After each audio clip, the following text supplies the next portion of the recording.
Hello everyone, good morning, नमस्कार। कैसे हैं? आई होप आप सब बहुत बढ़िया होंगे। आपकी तैयारियां बहुत ही बेहतरीन चल रही होंगी। क्या आप कर रहे हैं सीटेट एग्जाम की तैयारी? तो इस बार आपकी तैयारी बहुत ही अच्छी हो रही होगी। और आज मैं आपके लिए क्लास लेके आया हूं, क्लास नंबर 11 में। आज हम आपको हिंदी पद्यांश के बारे में बताएंगे। मतलब अभी तक क्या होता है, जो जैसे लैंग्वेज 1 और लैंग्वेज 2 जो सीटेट में आती है, जब आप लैंग्वेज 1 लेते हैं तो उसमें हिंदी में क्या होता है, एक गद्यांश आता है और एक पद्यांश आता है। तो उसी पद्यांश के बारे में मैं आपको बताने वाला हूं कि उस पद्यांश को आप किस तरीके से सॉल्व करोगे। मतलब बहुत ही ईजी तरीके से बताऊंगा कि आपको बिल्कुल भी दोबारा से रिवाइज तक करने की जरूरत नहीं पड़ेगी। मतलब इतना आसान होता है ये पैसेज। 8 नंबर आपके फ्री फ्री के होते हैं। 16 नंबर में आता है, 2 पैसेज आते हैं। मतलब एक पोएम आएगी और एक गद्यांश आता है। क्लियर? तो आज हम उसी पोएम के बारे में यानी एक पद्यांश के बारे में आपको बताने वाले हैं कि किस तरीके से उसको आप सॉल्व करोगे ताकि वो आसानी से, आपका टाइम भी कम लगे और इजीली आप उसे सॉल्व कर सको, है ना? तो आई होप आपकी तैयारी अच्छी हो रही होगी। कर रहे होंगे आप तैयारी सीटेट की। तो इस बार आपका सीटेट 100% क्लियर हो जाएगा अगर आप मेरे से कनेक्ट होते हो। अगर पहली बार आए हो तो लाइक शेयर कर देना, ताकि जब भी मैं एक नया वीडियो बनाऊंगा तो आपके पास नोटिफिकेशन आ जाएगा। क्लियर इतनी बात? चलते हैं पैसेज पे और समझते हैं कि हमारा पैसेज क्या कह रहा है। और हम अभी ये समझने वाले हैं कि इसको कैसे अटेम्प्ट करना है। जैसे मान लीजिएगा एक हमारे सामने पैसेज दिया हुआ है कि नीचे दी गई कविता की पंक्तियों को पढ़कर सबसे उचित विकल्प का चयन कीजिए। मतलब हमारे सामने एक पोएम दी गई है जो 8 नंबर में सीटेट में आपसे पूछी जाएगी। और कभी कभी देखो, ऐसा तो होता नहीं कि ये पैसेज या पोएम जो है कभी भी रिपीट नहीं होता है। मतलब एग्जाम की बात करी जाए तो कभी भी ये रिपीट नहीं होगा वहां पे, ठीक है? लेकिन पैटर्न वही सेम होता है। जैसे मतलब कि ये मैं सॉल्व कराना बताऊंगा, सेम ऐसे ही आएगा। आपको वहां पे भी वही मेथड अप्लाई करना है। देखो यहाँ पे क्वेश्चन दिए गए हैं 1 to 6, यानी 6 प्रश्न दिए गए हैं इस पोएम से रिलेटेड। क्लियर? और देखो एक आसान सी ट्रिक है कि मान लीजिएगा अगर आपके सामने कोई पोएम बड़ी सी है तो पहले आप क्वेश्चन पढ़ लीजिएगा। हालांकि पोएम इतनी ज्यादा बड़ी होती नहीं है कि उसमें टाइम लगे, आसानी से उसको थोड़े से टाइम में पढ़ सकते हो। और अगर आपके सामने पैसेज मतलब पोएम या पैसेज जो भी है छोटा सा लिखा हुआ है तो पोएम को पढ़ लो, अगर बड़ा सा लिखा हुआ है तो पहले क्वेश्चंस को एक बार पढ़ लो। है, जब क्वेश्चंस पे एक बार नजर पड़ जाएगी तो आसानी से आप जल्दी से कम टाइम में कर पाओगे। अब यहाँ पे तो 4-5 लाइन की है तो इजीली हम पहले पढ़ लेते हैं पोएम में। देखते हैं यहाँ पे क्या बात बोली गई। देखो लिखा हुआ है कि कट गया है शीश, ये शीश झुका नहीं, राही उसी का नाम है जो राह में झुका नहीं। एक दिन प्रकाश होता कितना भी अंधकार हो, सत्य की विजय सता असत्य की हार हो। सच्चाई साथ में रहे कैसा भी अपना अंत हो, सत्य की विजय सदा असत्य की हार हो। देखो यहाँ पे मेन मुद्दा जो है वो सत्य को बोला गया है कि मतलब जो सत्य यानी इस पे बात करी गई, मेन मुद्दा जो है। और इन्होंने लिखा हुआ है कि कट गया है शीश पर ये शीश झुका नहीं। देखो यहाँ पे क्या स्वाभिमान की बात कर रहे हैं। मतलब शीश भले ही कट जाए लेकिन आपका स्वाभिमान नहीं झुकना चाहिए। मतलब देखो ये मुद्दा है, लाइन का मतलब है, ये टैग वर्ड्स है जिनके माध्यम से हम क्वेश्चन अभी आराम से सॉल्व कर लेंगे। देखना बेटा, अब ये आपने पढ़ लिया है। अब हम क्वेश्चंस पे चलते हैं। एक बार फिर से आप पढ़ लो, फिर हम क्वेश्चन पढ़ रहे हैं, देखते हैं कि क्वेश्चंस में क्या बोला गया है। देखो चलते हैं क्वेश्चंस पे और समझते हैं कि क्वेश्चन क्या कह रहे हैं। और बहुत आसान तरीके से आप कर पाओगे, कुछ होता नहीं, 8 नंबर ही फ्री के होते हैं। देखो क्या लिखा हुआ है। लिखा हुआ है इस कविता का मुख्य स्वर क्या है। देखो इस कविता में क्या बोला गया है, मतलब मुख्य स्वर क्या है इस कविता का। क्या वो श्रृंगार की बात हो रही है, देशभक्ति की बात हो रही है, या तमस की बात हो रही है, या ओज की बात हो रही है? देखो अभी आपने कविता पढ़ी है तो कविता में लिखा हुआ है कट गया है शीश पर ये शीश है झुका नहीं। मतलब क्या था, शीश भले ही कट जाए लेकिन आपका मतलब वो स्वाभिमान जाना नहीं चाहिए। तो श्रृंगार की यहाँ पे कोई बात नहीं करेगी, देश के लिए कोई बात करी नहीं जा रही यहाँ पे, अंधेरा की कोई बात नहीं करी यहाँ पे, ओज यानी आपकी विजय के बारे में बात करी जा रही है कि सत्य की क्या हो, हमेशा विजय हो और असत्य की हमेशा हार हो। चाहो तो एक बार फिर से आप पढ़ लीजिएगा, फिर से आप समझ लो एक बार पैसेज को पढ़ के। देखो हमेशा कहीं पर भी श्रृंगार की बात नहीं हो रही, मतलब कि स्टैंजा में कहीं पर भी श्रृंगार की बात नहीं हो रही। लिखा हुआ है कट गया है शीश पर ये शीश है झुका नहीं, राही उसी का नाम है जो राह में झुकाने, मतलब जो कंटिन्यूस अपना काम कर रहा है, अपने कामों में रुका नहीं, चाहे कितनी भी बाधाएं आ जाएं, हैं, कितना भी अंधकार हो, सत्य की विजय असत्य की हार हो। यही लिखा हुआ है, सच्चाई साथ में रहे, है ना? श्रृंगार की बात नहीं हो रही, ना तो देशभक्ति की बात हो रही और ना ही तमस की बात हो रही है। बात हो रही है ओज की। काहे की बात हो रही? ओज की, यानी हमें सत्य की हमेशा विजय रखनी है। क्या रखनी है? विजय रखनी है, अपने स्वाभिमान को बचाए रखना है। ये बात यहाँ पे बोली जा रही है। क्लियर? आई होप आपको फर्स्ट क्वेश्चन समझ में आया गया होगा।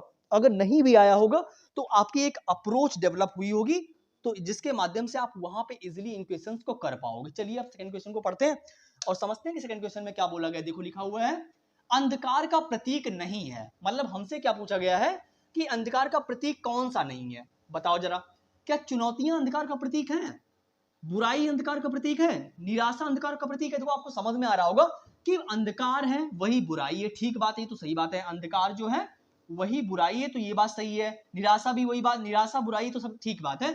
चुनौतियां भी, लेकिन समाधान जो होता है ये अंधकार का प्रतीक है। देखो समझ में आ रहा होगा, एज अ टीचिंग की आप प्रिपरेशन कर रहे हो यार, इतना तो आपका माइंड चलता होगा कि समाधान जो है यार अंधेरा की बात थोड़ी ना कर रहा है, और सिमिलर जो है ये इसी के हैं, और हमसे पूछा गया है नहीं, तो जो नहीं था वही सही है?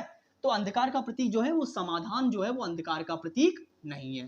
क्लियर इतनी बात? आई होप आपको क्वेश्चन नंबर सेकंड भी समझ में आया होगा। चलते हैं आप क्वेश्चन नंबर थर्ड पे। देखो टेक्निक वही अप्लाई करना कि अगर आपके सामने पैसेज बड़ा हो, स्टैंजा बड़ा हो, तो एक बार स्टैंजा को ना पढ़ के पहले क्वेश्चंस को पढ़ लेना है। अगर छोटा सा है तो पढ़ लो, कोई दिक्कत नहीं, क्योंकि टाइम को ध्यान में रख के चलना पड़ता है। 150 क्वेश्चंस होते हैं। देखो लिखा हुआ है समूह से भिन्न युग्म कौन सा है, यानी ऑड वन कौन सा है, समूह से भिन्न कौन सा है। जय पराजय ये तो ठीक है? जय पराजय का ठीक बात है। प्रकाश अंधकार ये भी ठीक बात है। सत्य असत्य ये भी ठीक बात है। लेकिन हार विहार का मतलब ये गलत बात है भाई। हार का क्या होता? विजय, यानी हार का क्या होता? विजय होता ना। विहार का मतलब थोड़ी ना है कि आप नौका विहार कर रहे हो, तो यही हमारे पास गलत है। यानी समूह से भिन्न कौन, देखो ये और ये एक ही बात है, यानी ये पेयर में बन रहे हैं, जोड़े में बन रहे हैं। क्या ये जोड़े में बन रहे हैं कि जय का पराजय होगा, प्रकाश का अंधकार होगा, असत्य का सत्य का असत्य होगा, ठीक है, लेकिन हार का विहार नहीं होगा है। और हमसे यही पूछा गया था कि अलग कौन सा है। देखो कुछ जो ऐसे क्वेश्चन आते हैं जिनके लिए आपको स्टैंजा देखना भी नहीं पड़ेगा, है ना, मतलब उनके लिए आपको स्टैंजा पे जाना तक नहीं पड़ेगा, बहुत इजी होते हैं, ग्रामर पढ़ने की कोई आवश्यकता नहीं पड़ेगी। अगर आपने एक बार पैसेज को स्टैंजा को सही से पढ़ लिया बस, देन काम हो जाएगा आसानी से, है ना। देखो इनके लिए बार बार हमें कहाँ स्टैंजा देखना पड़ रहा है। चलिए कुछ क्वेश्चंस होते हैं जो स्टैंजा बेस्ड होते हैं, बाकी देखो यहाँ पे फिर से स्टैंजा इन्होंने दे दिया हुआ है, फिर से पढ़ लीजिए जरा। अगर आप चाहते हैं फिर से पढ़ना तो आप फिर से पढ़ लीजिए, है कि सच्चाई साथ में रहे कैसा भी अपना अंत हो, सत्य की विजय सदा असत्य की हार हो, यानी अपने सत्य के मार्ग पे ही चलना है हमेशा। एक पोएम पढ़ी होगी आपने क्लास बुक में, बहुत फेमस हुई थी, यानी वो काफी मेरी फेवरेट पोएम है कि जो है सच है विपत्ति जब आती है कायर को ही दहलाती है, सुरमा नहीं विचलित होते क्षण एक नहीं धीरज खोते, विघ्नों को गले लगाते हैं कांटों में राह बनाते हैं। मतलब ये पोएम काफी मेरी मोटिवेशन रही है हर चीज में, कि जो हमेशा इंसान जो होता है कि कहते मानव जब जोर लगाता है पत्थर पानी बन जाता है, यानी इंसान अगर काम कर रहा है तो सक्सेस देखना एक दिन मिलेगी पक्का है। वही होता है कि ऐसा कोई काम नहीं जो तुम कर नहीं सकते है। अगर आपकी अप्रोच सही है, अगर आप सही तरीके से काम कर रहे हो तो आप जरूर, आपको सक्सेस जरूर मिलेगी, अगर आप सही डायरेक्शन में काम कर रहे हो है। ऐसा नहीं कि यार मंजिल इधर है आप चल इधर रहे हो, कंटिन्यूस कह रहे हो मैं तो चल रहा हूँ मेहनत कर रहा हूँ कुछ हो ही नहीं रहा। जब आपकी अप्रोच ही सही नहीं है, आपका रास्ता ही सही नहीं, तो फिर आप कहाँ से होगा है। तो आई होप आपने ये पढ़ ली होगी। फिर से चलते हैं, देखते कि हमारा क्वेश्चन क्या है। कह रहा है क्वेश्चन नंबर 4 में, देखो सेशन बहुत छोटा होने वाला है, मैं एक एक स्टैंजा को बताने की कोशिश कर रहा हूँ ताकि आप भी बोर ना हो और मैं भी बोर ना हो, है ना। चलिए पढ़िए और बताइए क्या आंसर होगा, फटाक से बताइए, बहुत ईजी है।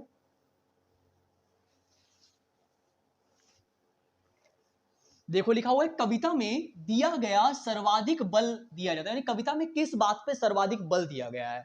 क्या वो सत्य पे बल दिया गया है, राह पे बल दिया गया है, प्रकाश पे बल दिया गया है, अंधकार पे बल दिया गया है। आपको अभी आपने पोएम पढ़ी होगी सत्य की विजय सदा असत्य की हार हो, आपने पढ़ा अभी, तो पूरे स्टैंजा में जो है सत्य की बात करी गई, यानी तो सत्य की बात करिए, आप हमेशा सत्य बोलिए और सत्य की ही हमेशा विजय होती है। तो ना तो राह की कोई बात हुई है, ना तो प्रकाश की, ना ही अंधकार की। जो सबसे ज्यादा बल दिया गया है वो सत्य पे बल दिया गया है। ये हमारा सबसे ज्यादा पॉजिटिव पॉइंट है कि इस पोएम में सबसे ज्यादा जो बात करी गई है वो सत्य की बात करी गई है, कि आप सत्य के राही हो, हमेशा सत्य की राह पे चलिए तो हमेशा आपकी विजय होगी। चलिए चलते हैं क्वेश्चन नंबर 5 पे। देखो लिखा हुआ कविता के अनुसार राही की विशेषता क्या है। देखो यहाँ पे क्या बात बोल दी गई है, कहने की कविता के अनुसार राही की विशेषता क्या है। पढ़ो ऑप्शन जरा।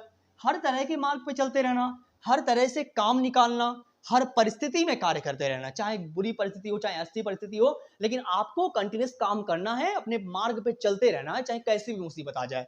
या फिर हर परिस्थिति में विजय होना, हर परिस्थिति में आप विजय थोड़ी ना हो जाओगे है। ऐसा तो नहीं कि आपको हमेशा विजय मिलेगी, हार भी तो मिलेगी है। असफलताओं से हमें सफलता की राह मिलती है, तो ऐसा नहीं कि आपको हमेशा विजय मिलेगी। हर तरह से काम निकालना, अपना बस अपना काम, मतलब जो भी है अपना काम निकालना है, साम धाम दंड भेद जो भी लगा के काम निकालना है, हर तरह के मार्ग पे चलते रहना, चाहे जैसा मार्ग हो, बुरा मार्ग हो अच्छा मार्ग हो, चलते रहोगे है। तो एक बार फिर से पैसेज पढ़ लो, आई होप अगर आपको समझ ना आया हो तो जरा पैसेज पढ़ लो फिर से, ताकि आप बता पाओगे। फिर से बताना जरा। देखो क्या लिखा हुआ था यहाँ पे, कट गया है शीश पर ये शीश है झुका नहीं, राही उसी का नाम जो राह में झुका नहीं। एक दिन प्रकाश होता कितना भी अंधकार हो, सत्य की विजय सदा असत्य की हार हो, सच्चाई साथ में रहे कैसा भी अपना अंत हो, सत्य की विजय सदा असत्य की हार हो। बताओ जरा फिर किस बात को, यहाँ पे सारी स्टैंजा का मतलब देखो यही है, सारी लाइनों का मतलब यही है कि जो है क्या बोला जा रहा है, बताइए आप ही बताओ कि यहाँ पे बोला जा रहा है कि हर परिस्थिति में कार्य करते रहना। देखो ये तो हो नहीं सकता कि हर तरह के मार्ग पे चलते रहो, चाहे कैसा भी रास्ता हो चलते रहो। हर तरह से काम निकालने की बात थोड़ी ना हो रही है, आपको हर समय विजय थोड़ी ना मिल जाएगी। तो एक ही ऑप्शन हमारे पास बेटर है कि हर परिस्थिति में कार्यरत रहना, मतलब कैसी भी बुरी परिस्थिति आ जाए, कैसा भी समय आ जाए, तो आज बुरा समय तो कल अच्छा भी आएगा, इस बात को ध्यान में रखते हुए हमें आगे बढ़ना चाहिए और हमें काम करना चाहिए, है ना। ऐसा नहीं कि आप समय बेकार आ गया, थोड़ा बुरी परिस्थिति आ गई, आपने काम को ही छोड़ दिया कि भाई मेरे से तो नहीं हो पाएगा, हम ऐसा नहीं कर पाएंगे, है। तो ये बात आपके अंदर, ये भावना भी आपके अंदर नहीं आनी चाहिए बिल्कुल भी। आप काम करिए, प्रोसेस पे ध्यान दीजिए, सफलता आपको मिलेगी जरूर, ठीक है।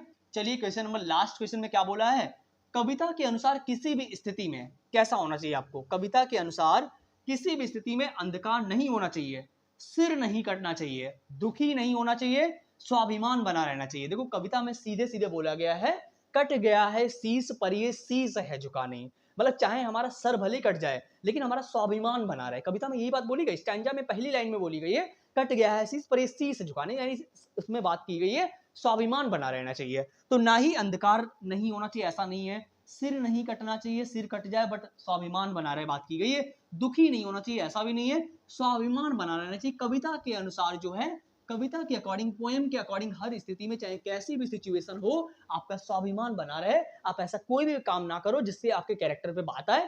क्लियर, उसकी बात की जा रही है यहाँ पे। क्वेश्चन नंबर 6 का जो है ऑप्शन नंबर 1 करेक्ट हो जाएगा। तो आई होप आपको स्टैंजा कैसे सॉल्व करना है ये बात पता हो गई होगी। देखो पूरा मैंने सभी, मतलब जितना भी मैंने स्टैंजा में बताया हुआ, इससे पहले भी हम कई सेशन ले चुके थे स्टैंजा के, लेकिन अब आपको आई होप समझ में आ ही गया होगा कि किस तरीके से इनको सॉल्व करना होता है। और ट्रिक क्या है, वही है, जैसे चाहे तो आपके सामने गद्यांश है, और मैं आपको गद्यांश के बारे में भी बता चुका हूँ, पद्यांश के बारे में आज पहला जो क्लास नंबर 11 में सेशन दिया हुआ है ये हमारा पद्यांश का, इससे पहले हमने पेडोलॉजी डिस्कस की है। तो अभी नेक्स्ट सेशन जो आएगा हम गद्यांश के बारे में वहां पे बताएंगे, लेकिन आपको टाइम के ध्यान रखते हुए चलना है कि किस तरीके से हमें मैनेजमेंट करना है कि सारे क्वेश्चन भी हो जाए इजीली, कोई निगेटिव मार्किंग होती नहीं यहाँ पे, है।